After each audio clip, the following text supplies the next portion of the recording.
In this video, we strive to remain spoiler-free, discussing only story and plot elements from the books relevant to what has occurred already on the show. When necessary, a spoiler warning with a countdown will be given.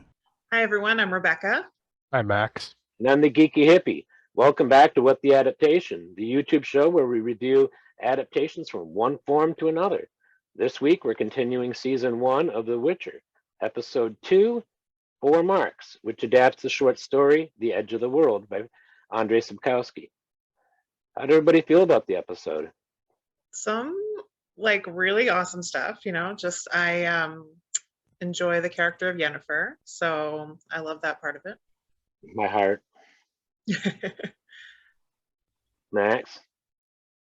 Okay. Not as into it as first episode, or? I would say it's average for me all around so far. Yeah. Okay. I could see that.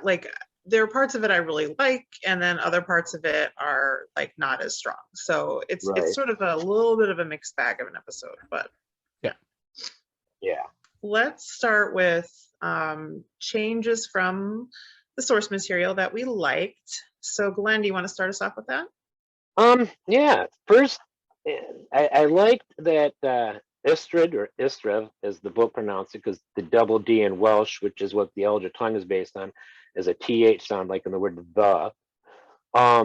He's much more sympathetic of a character in this episode and on the show so far than he is in the books. I don't know if you guys have gotten to the short story with him in the book. Yeah. But I mean, he kind of ended okay in that, but I still didn't like him. Yeah. And this Istrid, I like. He seems nice, and I gotta say, at the end of the episode, when it was revealed that she was playing him to get the flower and he was playing her to get information, he seemed regretful when he was talking to Stregobor. He didn't look like he was happy with the situation and like he regretted what he was doing. Whereas Yennefer, my girl, I love her to death, but she didn't seem regretful at all for having played him to get that flower. I didn't see any sign of regret there. I'm not sure, but I hear you. Yeah. Go ahead. But the changes that I liked in this episode really doesn't affect anything going forward, negatively or positively. So there's that. Okay. All right. Max, what about you? Well, the biggest change that kind of stood out to me was the whole Sylvan scene. They shortened it up quite a bit. It doesn't affect much in the long run. No. Obviously. But I do kind of miss that back and forth banter between him and the Sylvan. Yeah. And obviously, to me, the CGI for that Sylvan was just didn't like it. Yeah, me neither. I honestly pictured Phil from Disney's Hercules as that Sylvan with Danny DeVito. I didn't think the CG on his face was that bad. I mean, it's a television show. Yep. Netflix didn't pump nearly as much money into it as you would for like a feature film. So, it was going to be a little bit wonky. Granted, it was not as good as dragons were on Game of Thrones, but it was workable. I liked the design, that's for sure. And I do have to say, I miss the fight that Torqua, however you want to say it, has with Geralt, because I wanted to see them being silly and kicking at each other and just looking absolutely ridiculous, the way Sapkowski describes it. I wanted to see Henry Cavill looking like a goofball with his feet. Yeah. But we didn't get that. So I mean, that could have been funny if they could have made that work. That might be tricky, but yeah. There's this whole other random plot line with some book that had some, ancient writing in it that townsfolk had no reason having. Yeah. And a godlike entity type person that just kind of the queen of the what was it? Dana Maeve. I had the name written down here. Lila also. Queen of the Fields. Yeah. And she came to his rescue instead of him basically convincing I can never pronounce his name right. Philandaville or Philandandrel. Yeah. Yeah, Philandandrel. And that all kind of like works into how they change it a little bit, and it doesn't really matter in the long run. Right. They just, shorten it up. Instead of having 2 fight scenes with a Sylvan, they had 1 that was over to Flash and kidnapped. Yeah. I like that change. I think, overall, like, it makes sense to me. Yeah. In the short stories I read, I actually did like that one the most. Really? Yeah. Okay. Now, how far in the short stories have you finished the first 2 books, right? Sword of Destiny, even? Okay. Yep. And that was the one I liked the most in those. And Season of Storms, it's not really going to probably be adapted. That's sort of like a prequel to these 2 storybooks. So, yeah, but that is there if you're ever interested in reading it. It's not bad. It's not great. There's no stakes because he survives. So, but not that that's too surprising anyway. I don't mind that, but yeah. What was yours, Rebecca? Well, I mean, so I just wanted to talk a little bit more about, the adaptation of Yennefer and her whole backstory, basically, because, I mean, to me, I think that was the biggest thing that what really worked really well in this episode. And of the 3 plots in this episode, that's my favorite. Me too. And so I don't mind the trimming down of Geralt's story for this episode and just tightening that up. I don't really miss the parts that were taken out too much, especially since it got us more Yennefer. And so, I mean, there's some really heartbreaking moments in her story. And I just think it was important that she be more of a character in her own right. And because we get very little in the parts of the books that I've read thus far of any of this. So, hints at pieces of it, Geralt sorts of gets this image of her as a hunchback, and at one point looking in her eyes, I just was reading that a little bit ago. And then there's the story where we meet Istredd, and so you know that they have this history, but the impression I got is that the history that they're showing us here is quite different than I would have imagined their history being based on what we see later on. So, but anyway, I just felt for her as a character, and I think it ended up fitting in really nicely to the themes, which we'll talk more on that later. But in terms of implications of it, I will say, if they were ever gonna sort of carry forward the kind of relationship we later see between her and Istredd, it feels different to me. So I don't know that that's a bad thing, but I guess that's an implication for later on in my mind, because I think what we see of them here is so different than the kind of relationship we see they have later on in the book. And that's fine. I didn't necessarily find him as much of a sympathetic character as you did. I don't hate him. I think he's, nuanced as a character. But he does seem different to me. And of course it could just be the age, but it just seemed a different dynamic than I would have imagined. Did you find it more believable that she would have a long-term relationship with him in the show based on what we've seen, compared to the long-term relationship that they had in the book that's referred to?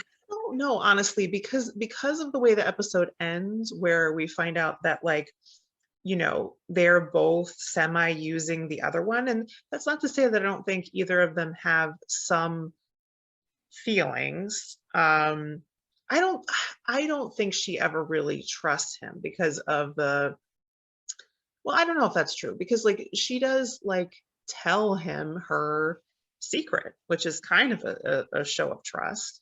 But at the same time, I think there's that fear in her of, I'm never going to be enough. I'm never going to be loved, no matter what happens to me, no matter how much power I have, no matter what I look like. And so I think given that like core fear in her, can she really fully trust him? I'm not sure she does, so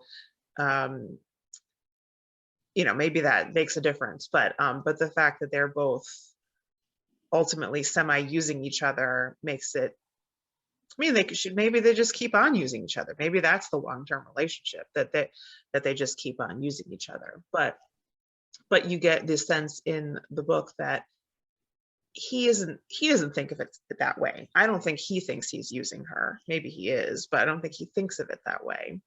So anyway, it's interesting. But anyway, I that was my favorite change overall. And then I just wanted to add basically that, like, I think there are those implications potentially for what happens with, her and Istrid later on. But other than that, I don't see there's any issues. And the big advantage really is just that if you're going to develop this relationship between Yennefer and, well, I guess we're not really going to talk future episodes, right? So are we just sticking on this episode? Trying to, yeah, we'll try to. Yeah, I'll put, if you say a spoiler, I can put a spoiler warning up with a countdown. Well, yeah, I mean, I'm just, spoiler for, first season. This isn't getting into any second season plots or whatever, but just, I think that's fair. Probably a lot of people have seen the first season by then if they're watching this. So, if you're going to develop a relationship between Yennefer and Geralt, like, having her be a more developed character in her own right is important. So needed to be happening. And a very sympathetic character too. Yeah. From the get-go. Which she's a little less so in the book because you don't know as much. I'm not saying she's unsympathetic, but it's not as easy to access her as a character in the books. And so I don't find her unsympathetic, but I'm not like, like as truly like invested in her as I am in the show, because I understand where she comes from. See, when I first launched the show, when it came out a couple years ago, she was my favorite character of the show. Yeah. And then last year when I started listening to the books, by the time I was done with the last book, I kind of think in a way that you do with characters in a story, I kind of fell in love with her character. I mean, she was somebody that, I was jealous of Geralt, not just because the actress is beautiful, but because the character I was appealed to the character's personality of Yennefer really appealed to me as a character. So that's why she's my favorite character in the saga. Yeah, no, I mean, so far I would say I agree, but to a lesser extent in the two books that I've read so far than the show, like more so in the show. Yeah. All right, so let's talk about changes we didn't like. Max, do you want to start? Well, I mentioned that earlier where the whole Sylvan thing. Yeah. Missed out on the god lady. One thing I didn't mention is that in the book, the Sylvan was stealing seeds and ways to growing agriculture because the elves never actually learned how to farm in the books. Yep. They were gatherers. Not even that. They literally used magic and the food just came to them. Mm-hmm. Okay. The way it sounded to me. It's more like in the Fae type of stuff where, oh, food, here, we eat. Kind of like how they get rid of poop in Harry Potter, they magic it away. Yeah. And just in the opposite direction, of course. The show barely mentioned it, but they mentioned that humanity corrupted chaos or something, which is the magic system. I think tries to say that, but there's a little bit of that exposition. Like Istrid says that to Yennefer at some point. And the Sylvan is basically trying to allow them to survive up in the mountains by giving them the seeds, this food, the agriculture, etc. But in the show, they made them straight up just food thieves. Yeah, there's that change. That's a little disappointing. That kind of feels like a, how to put it? I think a lot of people have mentioned before that this is an adaptation of the books and the games. Mm-hmm. Yeah, like they took both sources and merged it into one.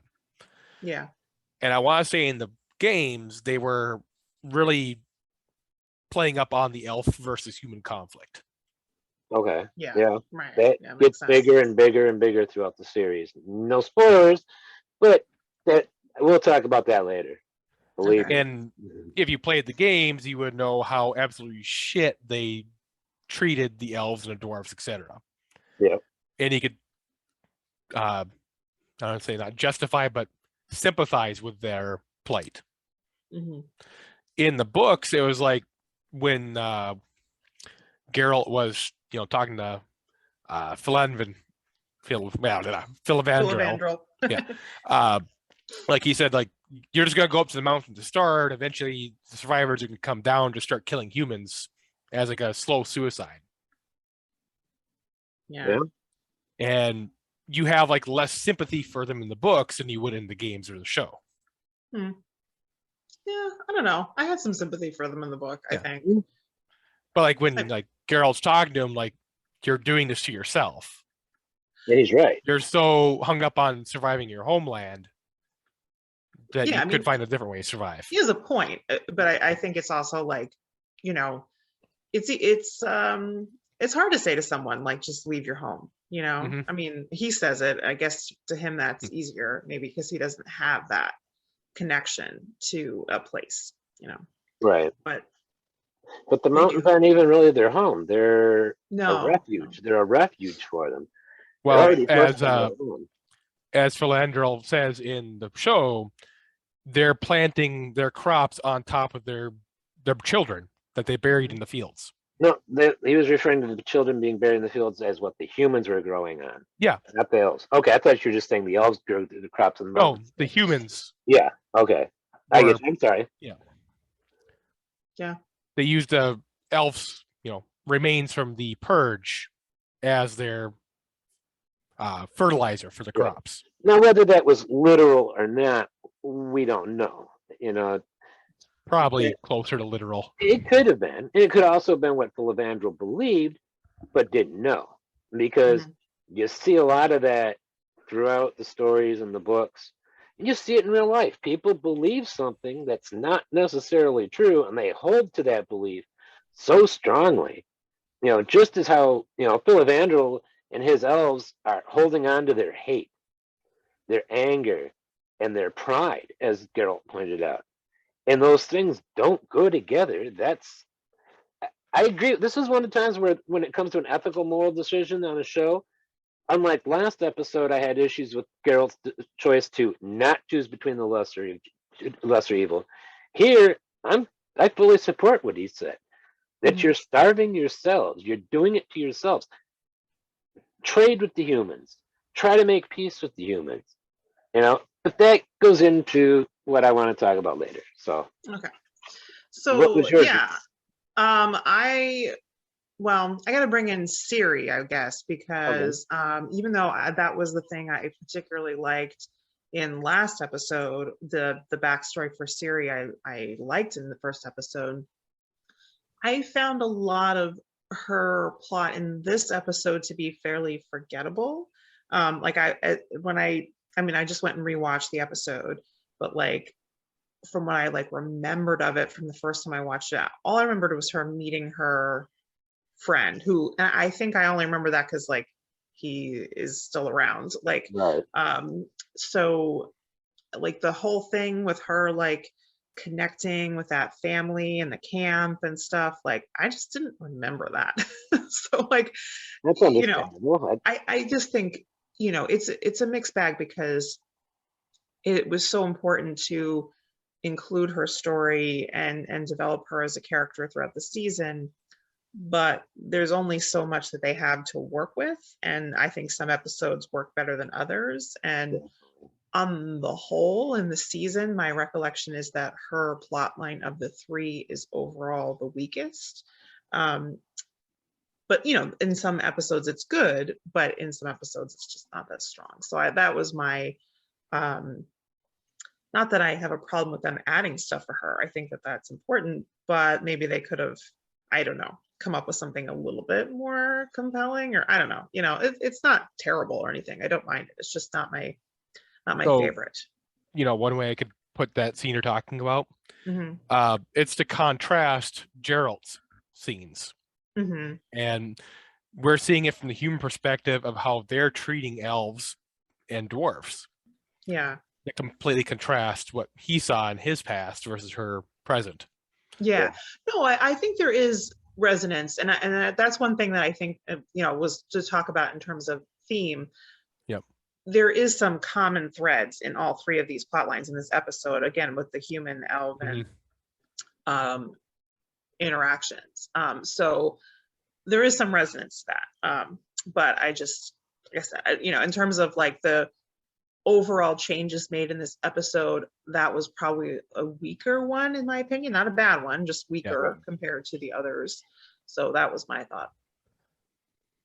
And then, go ahead. Mine are mostly pretty, silly little complaints. I mean, the elder tongue on the show is not being handled as well as, that British narrator Peter Kenny is at pronouncing the Welsh, because that's what Sapkowski based it on. It's like mostly a Welsh with a few other languages tossed in with some phrases and words. Especially calling him Istrid, and when it's the Welsh, it's a double D is a hard TH, like the, and that just, I've known that for years, and it's always bugged me when I've heard it pronounced like Gwynedd, and it's Gwynedd, and it's like, I also didn't like the way they're handling, I want to call him Dandelion, Dandelion, or Jaskier. Man of many names. Yeah, the troubadour. Yes. I don't like this version of him. I mean, okay. Dandelion in the books is a jackass a lot of times, or at least a few times. Like specifically when he would not look away from Yennefer's breasts that were bared. That was just an asshole move, Jaskier. Dandelion. I kind of like Dandelion better. It doesn't sound as silly. I like the sound of Dandelion, I will admit. Yeah. But Dandelion, I'm not, that just, no. Yeah. It took me just call him Dandelion. Yeah. I know, but I don't like that as a name. So, and I think it would be inevitable if they tried to go with Dandelion. So Jaskier was probably a better choice. But yeah, I just overall didn't like the way they handled him on the show compared to the books. Also, I differ from Max. I don't like the fact that they dropped the old woman, the book, and Lilla or Lithia, Dana Maeve, as it would be, as they call her elsewhere in the story. I thought that gave a connection to like real world legend and folklore, to give it, to give the reader a bit more, because everybody who reads fantasy is gonna know a little bit about, pagan mythology from Europe. And I think most fantasy nerds I know do know some, they have the idea of who, the Earth Mother is, whether you're religious or not. It's something we all are familiar with. And so, I don't know, it left something emotionally vacant there by dropping her. I don't mind getting rid of so much the book and the old lady. I don't mind even getting rid of Elder Dune or whatever his name was, and the Netley. But the young woman, the Queen of the Fields or whatever her name is, I really wish she had come in to the story somehow. But see, what they did though, doing it, as Max pointed out, it got rid of a whole crapload of exposition and conversation that would have taken forever. Taken a lot of time. So I kind of look at it like this is primarily a Yennefer episode. Yeah, it is. And they were trying to give all of her backstory, exposition, all that work, just kind of get it forward. So it was a very short tale for Geralt, with Ciri being like playing off of his tale to compare and contrast.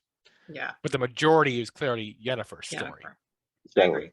I mean, the one thing I will say, like that the change of not including Lilla, and I'm not sure if that's how we say her name, but it means that the reason why they let Geralt go is more to do with what he had to say. I think. I mean, it just makes him a little bit more persuasive in that way, as far as, and then the other thing, there was one other thing. No, I can't think what it was. I wanted to say. I do that. It didn't take an act of a god to save Geralt. Yeah, Destiny, I actually kind of like that a little bit better. I have to say, and yeah, there's some other thing I wanted to say about that, but I can't think what it is. Oh, well. I was gonna say I do like the fact, one thing I kind of like about the change is it gives us Nuevo Matt Coffin asking for help. That's true. Because the young version of Netley there that had the money and asked him to take care of the devil or the oval. That's our new Matt Coffin. So hey, there's our Wheel of Time reference. All right, we did it. We got one in. Let's see how many more we can get.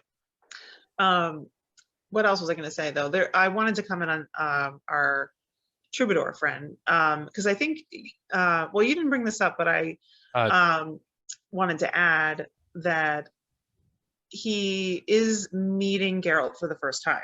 Yeah, and that makes it a little harder, because I mean, to me it did work. I like it, but it is a different dynamic than they have in the books. When I kind of miss that, like, little more familiarity that they have.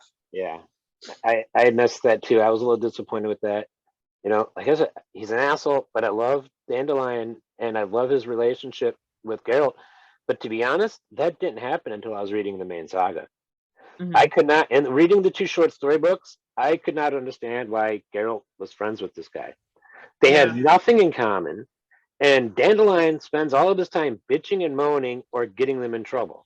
Is this kind of like for humor, I guess? I mean, somewhat in the show too. It's like this contrasting personalities between these two, which it's kind of amusing. I mean, I don't mind that, but it's the oddball buddy comedy routine. Yeah, odd couple.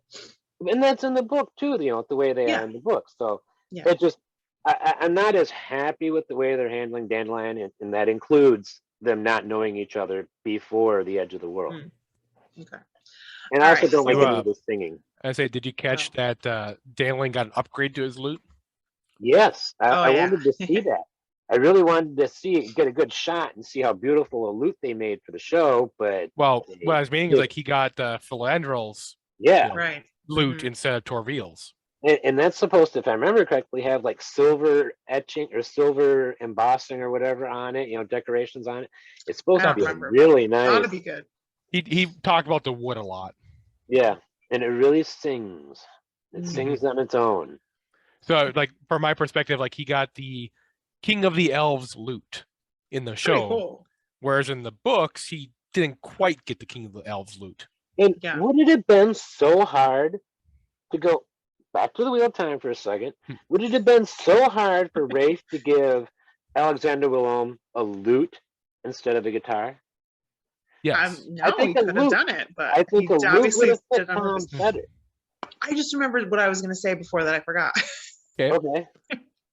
I think that they're deliberately like taking out the references to like the folklore because they did it in the first episode too, right? Like there's the whole like similarity of Renfrey and Snow White and so on. Like I think they're taking that out on purpose. Yeah, they might be. That you got a point there because I don't think they didn't really mention that at all with Renfrey. No, and so I just think that that's like a different direction they're going in, which I kind of get. I mean, like it works better in the book than it does in the show, probably. Yeah, but I could see it preventing people from kind of guessing what the story is going to develop into. Yeah, I mean, I just think it's like I enjoyed that in the books because it's just like the little it's sort of like Easter eggs and like and I like the differences, but yeah, and that goes back to the Wheel of Time too, right? Like the way that like stories change and stuff like that, and that actually was a little bit of a theme at the end of this, but we're not talking about themes yet. So anyway, I just want to throw that out there before I forgot. I have a reference to the movie Beowulf. Okay. On this. The one with Angelina Jolie. Okay. I haven't seen it. It was a CGI movie they made back in whatever. We might watch it down the road. So the long story short is in that movie, it barely resembled the book, but there is one little key that they did in there is that Beowulf was always telling his story. He was always being the bard of his story. And the story he was telling all the men about what he did was the tale of Beowulf. But what we saw in the movie was definitely not what he was telling people. Yeah. Okay. And that would be something they could potentially do in this, is have Dandelion do effectively the Seven Dwarfs type story, the fantasy. I mean, yeah, because we see that a bit at the end, like it with his song, you know, the conversation he has with Geralt, talking about like how it has to change for a song and so on. So that's not how it happened. Right. Exactly. And like they could make it so his tale in the story, the singing, could match the books, but not what happened in the show, or it could match more of the fairy tale we remember. Yeah. If they so wanted to. If they want to, yeah. So the interesting thing for me, like when I'm picking this scene because like if I'm thinking back to like what scene stuck with me, like before I went and rewatched, like when I was just like thinking about it, I think the scene when like Yennefer first like just like doesn't know how she got there, but like she opens a portal and she just like meets Istrid, and like it's like, whoa, like what just happened? And like, you know, just her experiencing that like first use of magic, and given what she's just like gotten away from, like to like all of a sudden be in this like different place, like that was a memorable scene for me, and that was the scene I remembered most, like going like thinking back on the episode before I watched again. Definitely. Max?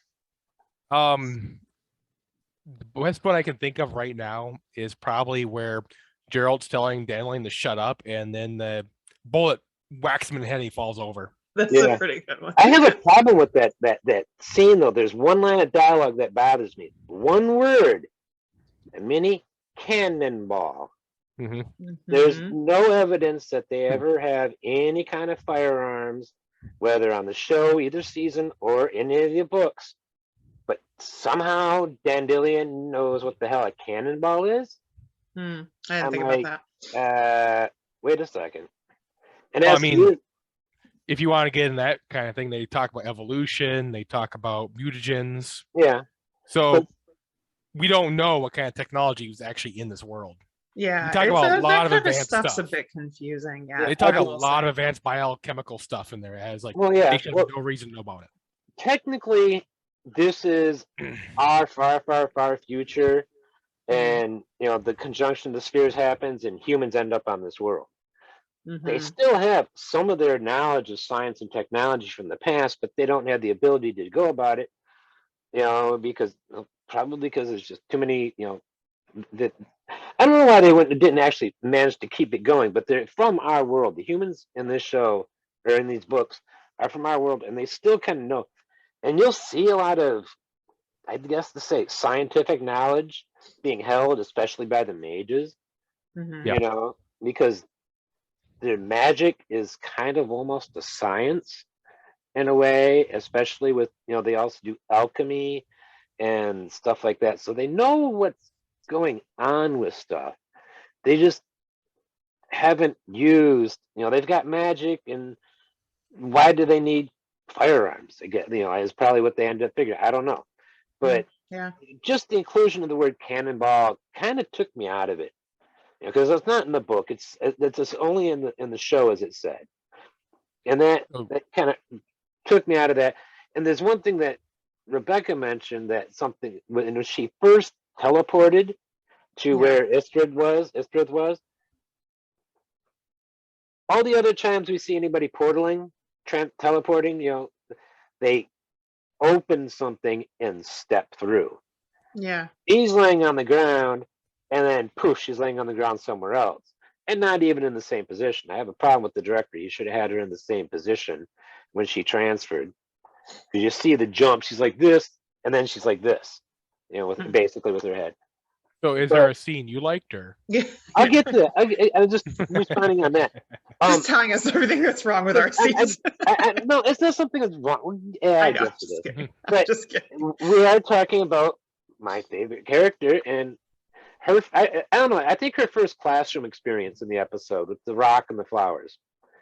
That scene just always kind of stuck with me, and it stuck with me even after the first time I saw it. And it's good because it gives.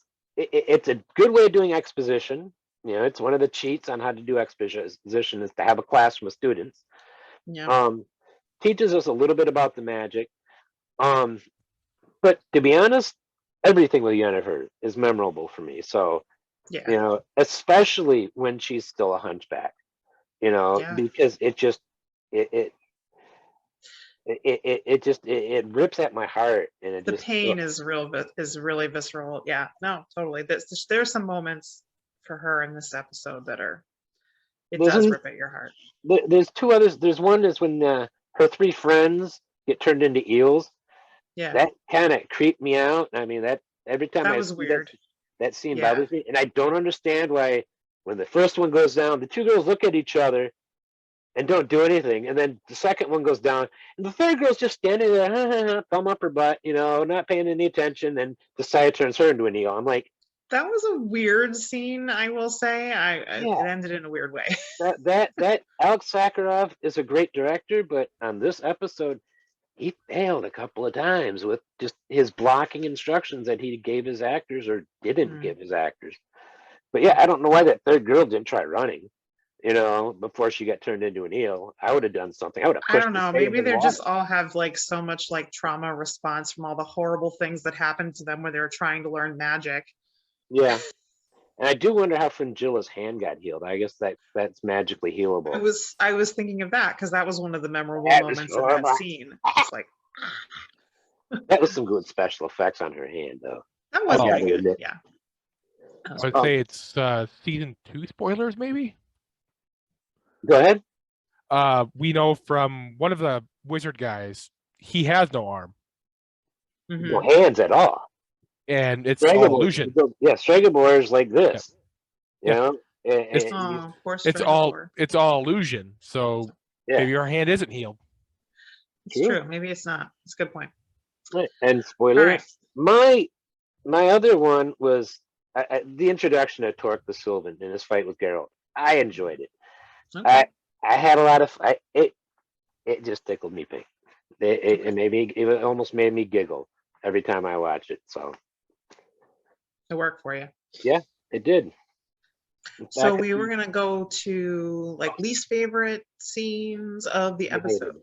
Yeah. I think we're up with you were up first, Glenn. Tell us what you didn't like in this episode.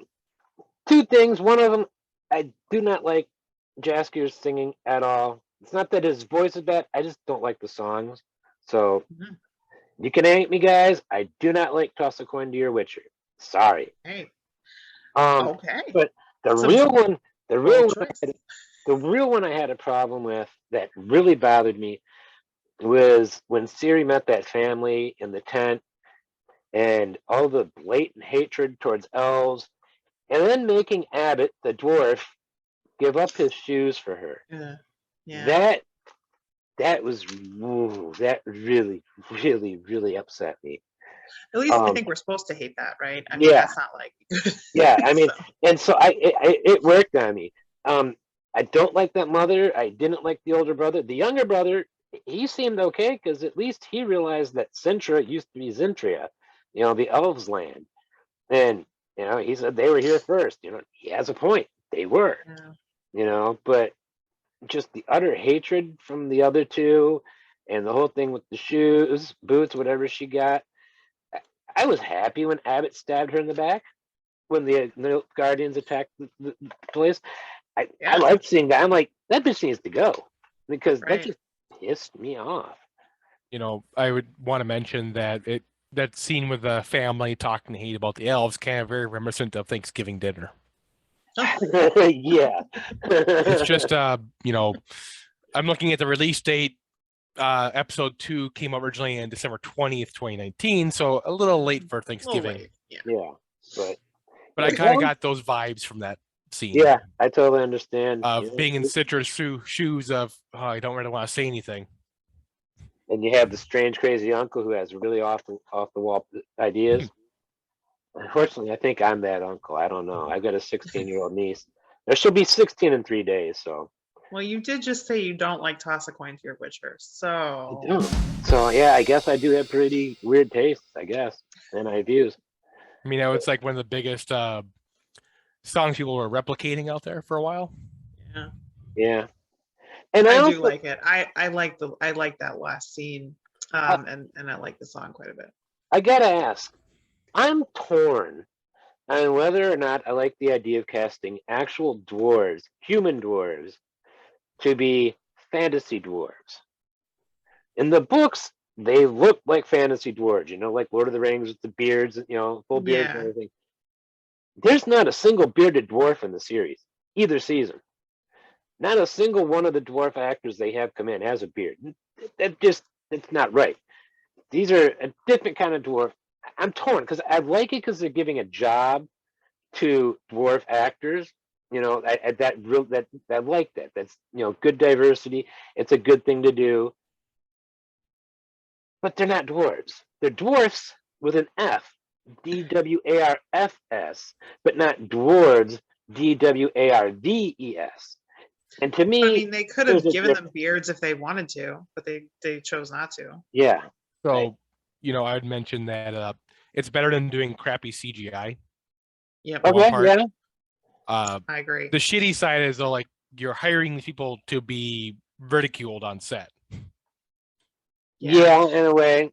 It's tough when they're not like a real character. Like, it's one thing in like Game of Thrones when you have a character like Tyrion, that's an essential part of his character, and he is a well-developed character. Yeah. As opposed to someone who is more or less in the background, it's a bit different. Yeah. And the dwarves that are in the series, there's a couple of dwarves that are extremely popular characters, and I think they're popular in the games too, from what I understand.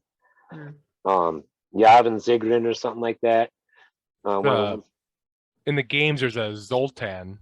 Zoltan's awesome in the books when you get to him. I like Zoltan. But yeah, I mean, like I said, I'm torn about the whole thing with the dwarves. Dwarfs playing dwarves is good, but they should have done something to make them look more like dwarves. They should have gone with the beards. Yeah, I mean, I guess I just assumed they could have if they wanted to. They must not have wanted to for some reason. But, yeah, and I'm curious. Maybe they just didn't want to be doing like something that would be like, oh, I don't know, it's too close to Lord of the Rings or something like that. Because I feel like the elves in this series give off a very different vibe. It doesn't feel like we're doing Lord of the Rings elves, No. And so maybe that was the thinking of like, well, let's not make the dwarves be like Lord of the Rings dwarves, like it's so strong in people's minds. So. They're in the rest of the books, they're a little bit like Tolkien's dwarves or your standard fantasy dwarves, like what we'll hopefully see in a few years when the Riftwar saga by Raymond E. Feist and the Empire trilogy by him and Jenny Wirtz gets adapted, because that was just announced this past week that they're going to turn those 6 books into a TV series, and I was just like, I'm actually as excited about that as I was the day I found out Wheel of Time was going to be a live action TV series. All right. Because I've been reading Feist longer than I've been reading Jordan. And Mid-Chemia is my comfort read. That's my home away from home. When I'm depressed, I pick up those books and read those. But those dwarves are just like Tolkien's dwarves too. So yeah. Yeah. It's all over. A lot of them, yeah. So Max, I think, scene for you that did not land, or just something you didn't like? Wouldn't say there's any standout scene that like was a bad scene in general. If we're talking about like bad scenes of like villainy type thing, the eel one is pretty up there. Sorry, the what one? Evil scenes, is the eel scene. Oh, the eel. Yeah. That was pretty weird. Up there. That was weird. I kind of had trying to think what the story is, but the one with the vampire lady bathing in the blood of virgins, I kind of got that feel from that story. Don't know what story you're talking about. In folklore or mythology? Or something like that. I remember there was a lady, lady something or other, that in legend says she used to bathe in blood. Blood of virgins, I think, to keep herself young. Yeah. I don't know if she was a vampire per se, as like a fanged. That man got turned into it later on, but okay. Yeah, but I know who you're talking about. I can't think of her name though.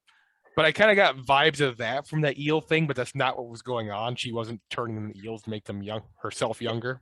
That it was just that wasn't the clearest scene. Yeah. I will agree that was a little bit like, what's going on here? Yeah. I don't really. I think that the eels in that pool are powering Aretuza.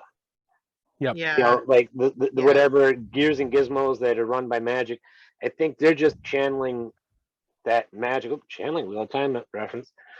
They're channeling the magic, the chaos, into like they're a battery in that room. That pool is just a big giant battery. Is what the impression I got, like a nuclear reactor. And it's still, I mean, you saw how many eels are in there. I'm like, how many young women just did not cut it as mages and get turned into eels and have to live their life as an eel in the water? I guess it was a little disturbing, like just the way like Yennefer like smiles at Tisaia in that scene, and it's I do like Tisaia though. There's something about her. I like her more on the show than in the books, but she's good hard to read in the actress. book. Yeah, she's a good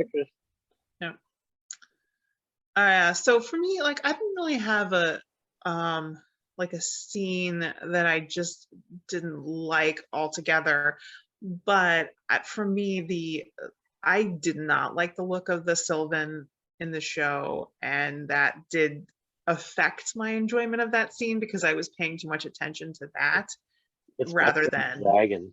The scene. It's better than the dragon. Yeah, well, we'll get to that, but yeah, I don't know. I didn't like it. I thought it was like super distracting, the design and how he looked. So was it the design or the execution, or both? I think it's a little bit of both because I mean, maybe it's partially just like it's not how I would have like pictured the character, and that's the design of it. There, but the execution didn't look at all realistic either. So I just I put in our Discord what I thought the Sylvan should look like. So yeah, I saw that. I could get behind that. Yeah. Anything to give Danny DeVito another job. Yeah, he's awesome. And he can smack talk. He would have been good in that part. Okay, so we kind of forgot to talk about this last week, but let's do it because some favorites and or maybe weak spots in casting, actors that we want to shout out in this episode. Max, do you want to start? I think here, well, I'd say most of the cast I saw did a decent job acting. There was no one that was kind of weak at what they're doing. Yeah, can't think of anything offhand. Yeah, did you have a favorite or someone that you particularly enjoyed? Someone who I enjoyed the most? Yeah. I'd just say Dan Lang because Glenn will hate it. Go for it. Go for it. I mean, he's all right. Yeah.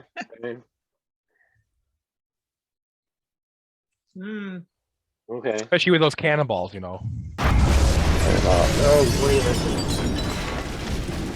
have no problem with the iron balls. They were in the story, but just that word, you didn't need to use that line. Oh no, we're on the cannonballs again. All right. Yeah. Quick, Glenn, what did you like or not like in the cast? Well, I didn't like, I'll start with that, as I didn't like Natasha Kolzak as Toruvio, the redheaded elf. Yeah. She was flat. It just didn't work for me. Every time I've watched the episode 4 times now, and she bugs the hell out of me. It's not the character, it's just I didn't like her the way she does it. And I didn't feel nearly as negative towards the character Toruvio on the show as I did when reading the short story. Toruvio bothered me a lot more. Made me kind of not angry, but upset me. Here, she's annoying, and it didn't work. Yeah. But I gotta say, my favorite, and this is probably not going to be a surprise, is Anya Chalotra as Yennefer. That woman is she's got talent. I don't see why so many fans of the books and the show or the games threw a fit when her casting was announced. Yeah. I don't get it. That was those are the people who miss the themes that we'll talk about in a little bit, that totally missed it because there's some racist little bastards that were thrown, because she's slightly darker skinned than most white people. Not really, barely. But barely. But they had an issue with that because they thought Yennefer should be pale as hell with black hair. Okay, then. And I'm like, doesn't need to be. Yeah, and also that's not a super common like genetic combination to find. Like Snow White is kind of special. So anyway. Well, so I actually completely agree with you, Glenn. I think those like are probably my picks too. Like I can't really argue with those. Like I mean, I had felt the same way about like Genevieve. Like I just think there was something off with her in that scene, and like it just it didn't really work. But I don't know if it's the actress who's failing or if it was the director failing. Director, it could be. I mean, a lot of times when an actor is not doing what they should be doing, it is a director issue. So I mean, let's be honest. But yeah, that part did kind of stand out. Didn't work out so well. And I mean, Anya's Yennefer is fantastic. Like, I mean, in every every scene, regardless of how she looks, whether she's wearing the makeup and the prosthetics and all that. I mean, no matter what she's doing, she does a great job. That can't be easy to to spend your time like that and have your jaw have something in your mouth here. You could see the L shape, and then her jaw was pushed over, and that just does not look like. And she's acting through that. Yeah, that's great. Yeah, it's great. And so it's just like all props in the world to Anya totally. Okay. I mean, Dandelion had his hardships. He had to go with a broken loop for a while. I do like that casting, actually. I mean, I'm not. I don't disagree with you, Max. It's not. I don't think the actor's bad. I just don't like his teeth kicked in. I don't like how he's been written. Okay. Yeah, different. It's not the actor; it's the writing. Okay. So, especially those songs. So let's finally really get to the heart of it here and talk about the themes. And we'll let you start off with this, Glenn, because I know you've got things to say about themes and how the show handled the themes from the source material. Here's where it really starts getting into Sapkowski's commentary on racist motherfuckers. I'm going to bleep that, but I said it because that's what they are. And I mean, it's blatant right there. You can't not see it when elves are being treated like shit, dwarves are being treated like shit because of what they are. She's being treated like shit because of what she is. Twisted spine, hunchback. It's judging the people in this series. Too many people in this world judge books by their cover, whether that's what species they are or any deformities or changes they've got, and they do it to Geralt too. It all through the series. Geralt's discriminated against for being a witcher, and I really think that was the biggest theme. It goes through the entire series, all 8 books.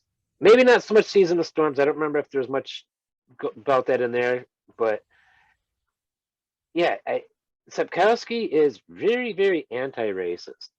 And that's what the messaging of the series, the books, and from what I understand, even the game has that, didn't it, Max? Discriminate.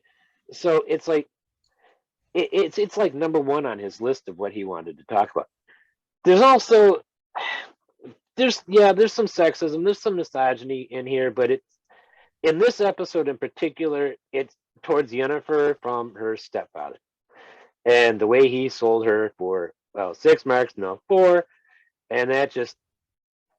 That's the title of the episode, yeah. Yeah, now, see, I don't know if he would have done the same to a young boy who was deformed. I do know in real-world medieval times, boys got sold off to be apprentices, If the Wheel of Time was like the real world, Perrin wouldn't have just moved in with the Luhans. The Luhans would have been paid, or would have been paid to take him as an apprentice. Basically being sold, but in reverse. Because that's, and children are treated like essentially like a slave. I mean, she's not being treated like a slave by Tisaia, but that's how her stepfather treated her. You know, he sold her off like she was chattel. Yeah, and that was a really rough scene. Yeah, and I left it off my other list because I was going to mention it here, so that's why. But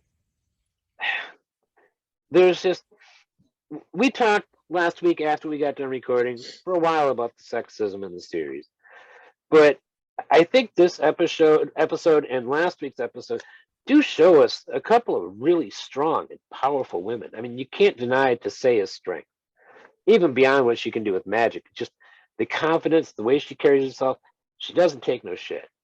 And last episode we had Queen Calanthe. Yeah, who's the same. She's no precious queen sitting there knitting and doing embroidery on the throne. No, she's out there in armor, swinging a sword around, killing the enemy. You know, that's a smack against, you know, the misogyny that's in the world, I think, too, and especially you can coming have from both. yeah, You know, you like can you have said, both. yeah, like and like us, it Sapkowski is a Polish man, and Poland is pretty freaking sexist, from what I understand. I did some reading up on it, and I would compare it to like 1960s America with the sexism in today's Poland, you know. And he's writing this 30 years ago, you know, early to mid 90s. I can imagine how much more conservative and sexist Poland would have been then compared to now. I'm sure they've lightened up on it a lot since then, but unless they pulled in Iran. yeah, true. But Yeah. I mean, so I don't know if he was really like I didn't get the impression that he was looking to talk about like sexism as a theme. okay.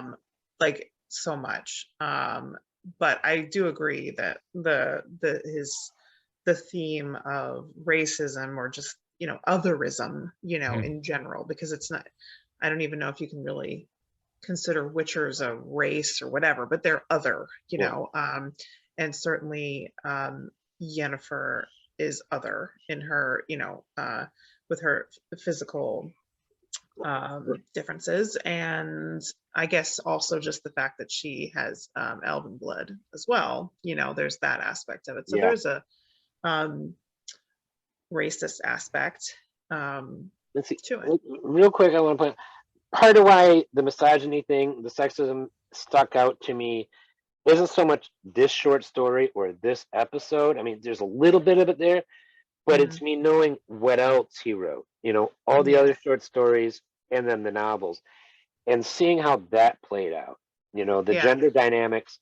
And so that's coloring my comments here. I can't speak to that since I haven't read that far. Just in the amount that I've read so far, I didn't really see that as a theme that he was writing about.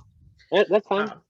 But you know, but I do agree that, and I also agree that that this episode did bring that theme of racism into the episode. Like, it did adapt that well. All three not just because it like captured that aspect of the short story, The End of the World, but also because it was woven into the other two plot threads in the episode as well, because we saw that in Yennefer's story and in Ciri's story as well. So I do think that this episode did a very good job in terms of capturing that theme, which I do think is an overall important one.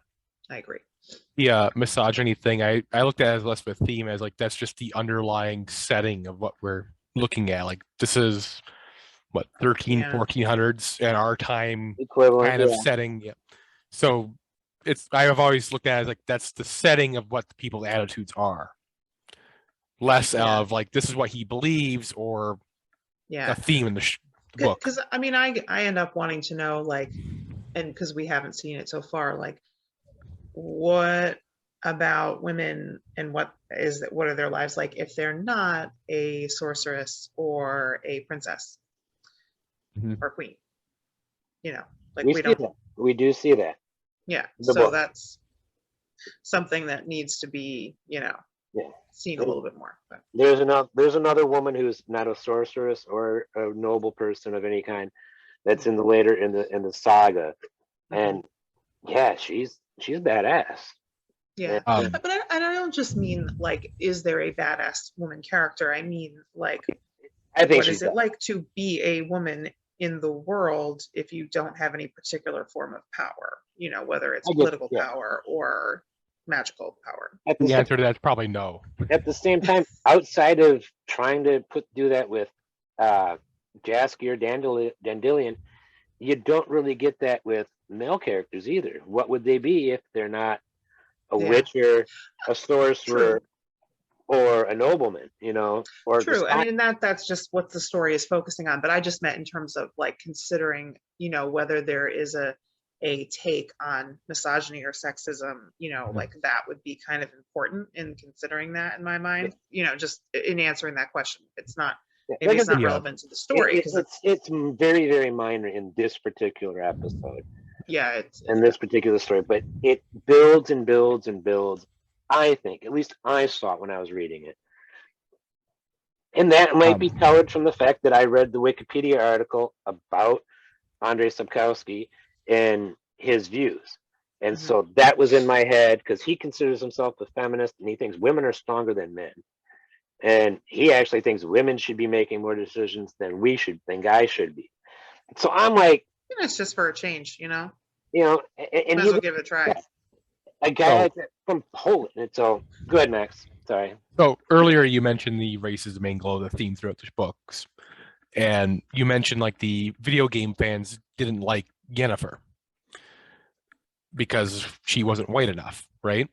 Yeah, at least that's what it seemed like when I was reading about it a couple years ago.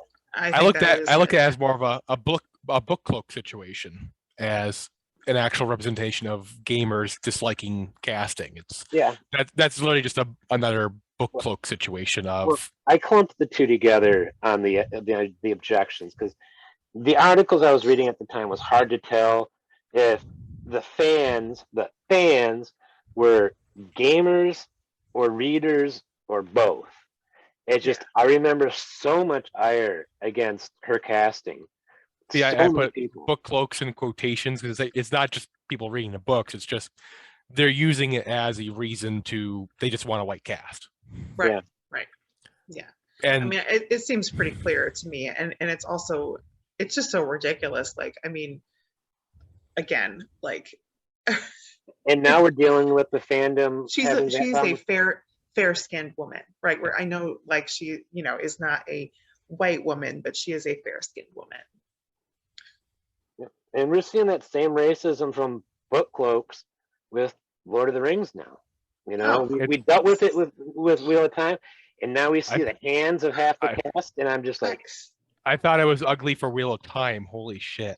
I just cannot. Like, I'm just like, I can't deal with that fandom. Like, I'll watch the show, but I don't want to like deal with those people. The serious irony of that is that Peter Jackson whitewashed the halflings, the hobbits, because Tolkien's writing, he talks about the Harfoots, who are the hobbits that predominantly populate the Shire, and he says they are browner of skin. Brown. The four hobbits I saw in Lord of the Rings did not have brownish skin at all. They was white. Nope. And so if these people actually want to bitch and say, go with the cast, you know, go with the descriptions Tolkien gave, then they should be bitching that we had, you know, Elijah Wood, Sean Astin, and I don't remember the other two, Dominic Monaghan and Billy Boyd as the four hobbits.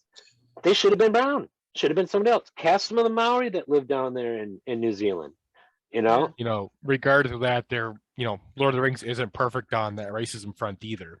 No. But in the Witcher, though, book to show, I think Rebecca kind of touched on it a little bit. Like the show kind of dealt more with some sexism themes that we didn't get in the books.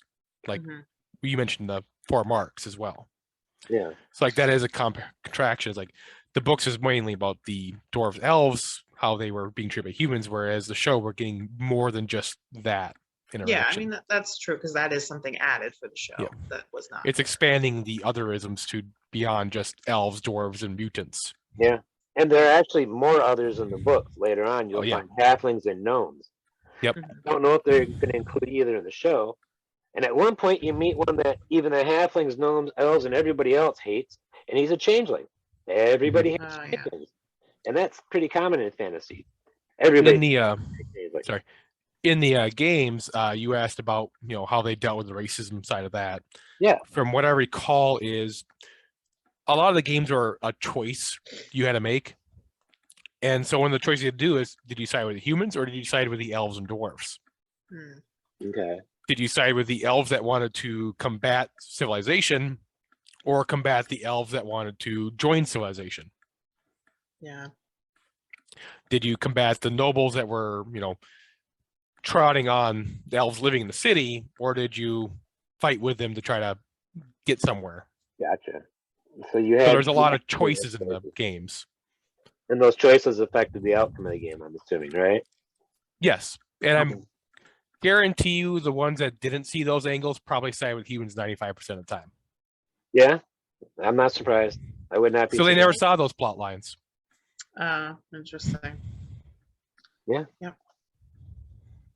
Very interesting. But yeah, definitely. The entire 7 or 8 books it's a fantasy series that's basically in a way a thesis on the ills of racism and how bad racism can be, and it just people not catching that and being fans. I don't understand how that works, and just there's a cognitive dissonance going on in their head where they just can't.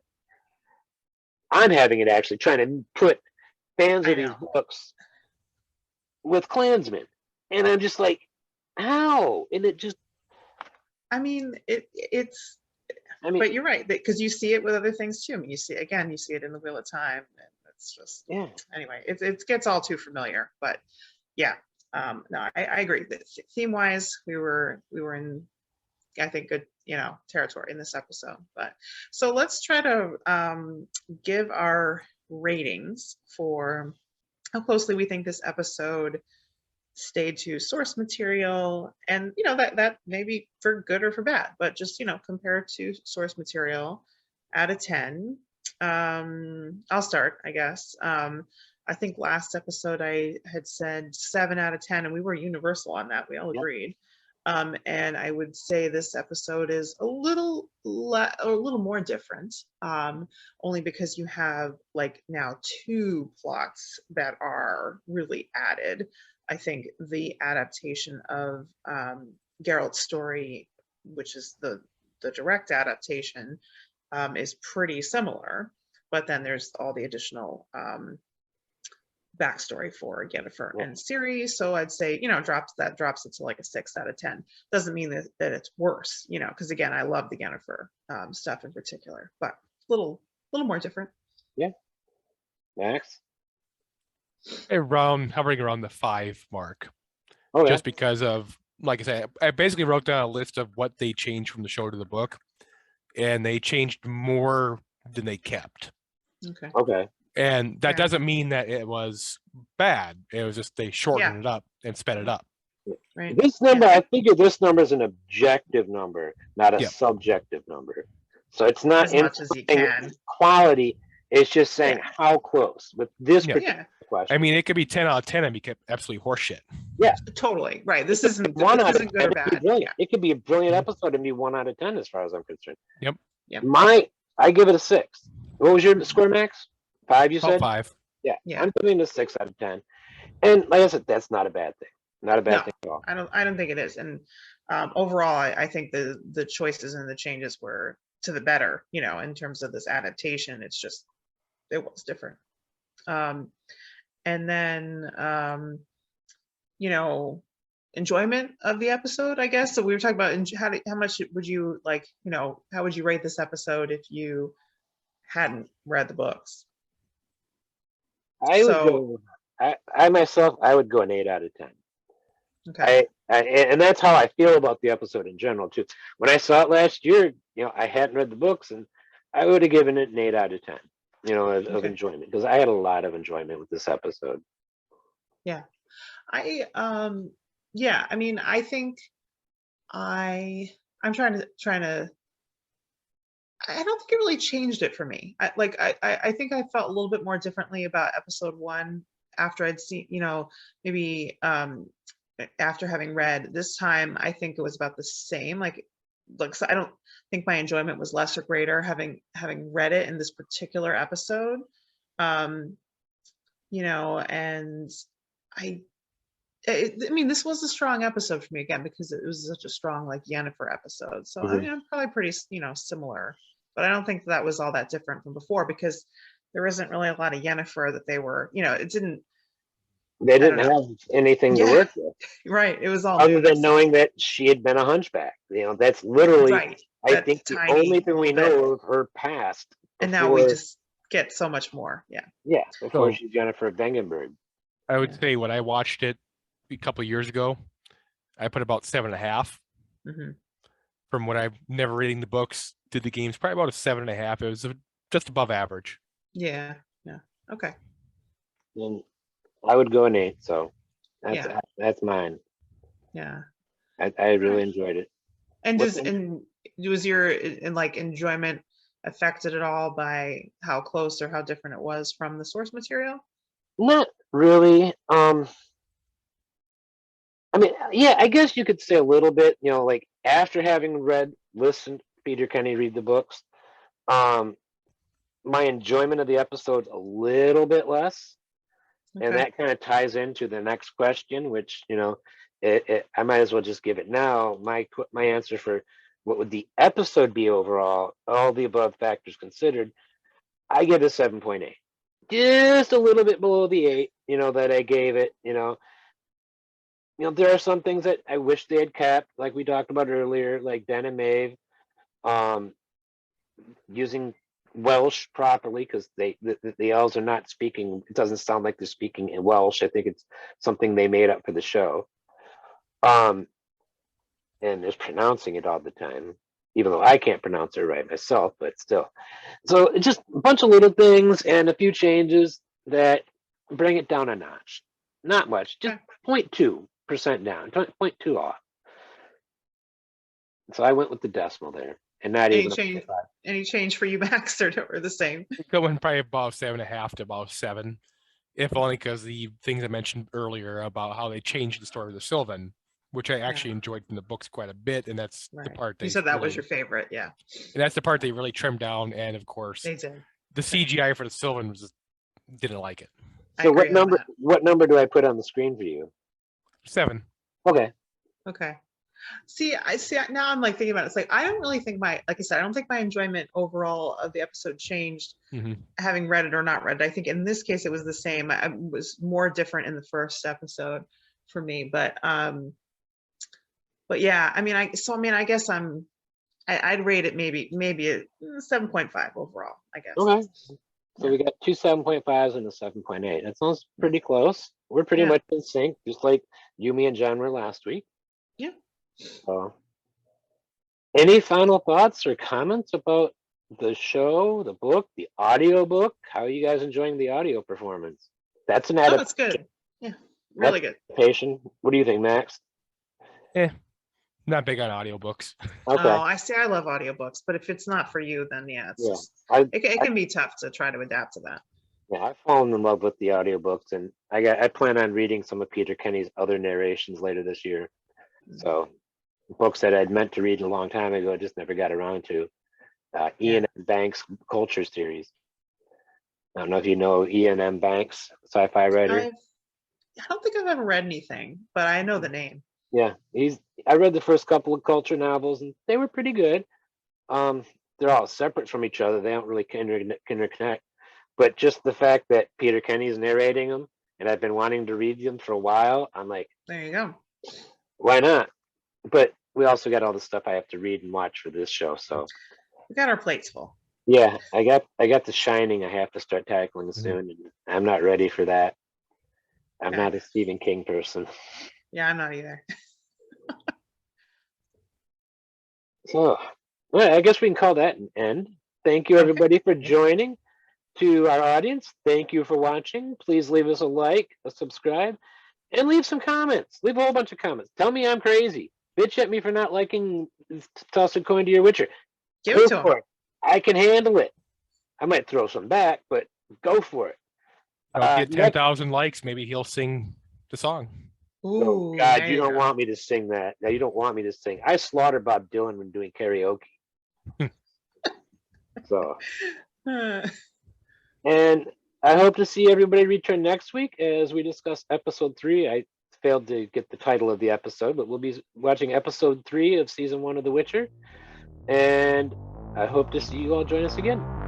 Have a good night, and don't forget to be awesome.